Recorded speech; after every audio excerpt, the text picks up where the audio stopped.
ọ na ọtụtụ n'ime ya afọ ụmụaka amụrụ fa dị otu a ma ọ bụkwa n'otu a. Ị na-ajụ onwe gị ka ihe na-akpata ụmụ ihe ndị a ka ekwena ihe ndị a bụ. Ya ka m bịara n'ụbọchị taa ịkụziri unu. Ihe a na-akpọ ihe ndị a bụ neural birth defect. Neural birth defect nwere ike ịbụ spinal bifida ma ọ bụkwa anencephaly. Spinal bifida bụ ụmụaka a na-amụ mana spinal cord ha emechiro nke ọma, ọ dị emechi ọfụma.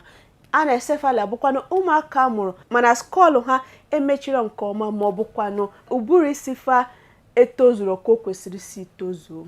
Ụmụ ihe ndị na-akpata ihe ndị ihe dịka genetics, environment, mana nke kasịsị akpata ihe nke gị onwe gị bụ nwaanyị na-atụtụ ime nwere ike igbochi bụ folic acid.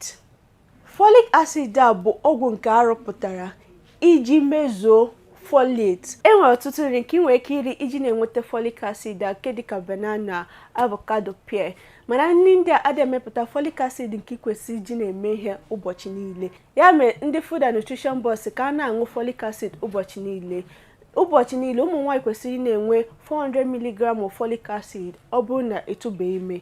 Ọ bụrụzie mgbe ị tụrụ ime ị kwesịrị na-eri up to 600 mg of folic acid. Ọ bụrụzie mgbe ị na-enyezi nwa gị ara ị kwesịrị na-enwe up to 500 mg of folic acid. Ya mere eji asị ka ụmụ nwaanyị niile tozugoro ihe eji nwaanyị eme. Ọ bụrụ na ịma ị ga-adị ime ka ibido kịta na-aṅụ folic acid, a na-ere ya n'ahịa. Na-aṅụ folic acid na-enyere onwe gị aka maka na neural birth defect a na-ebido tupu i wee mara na idu gị ime.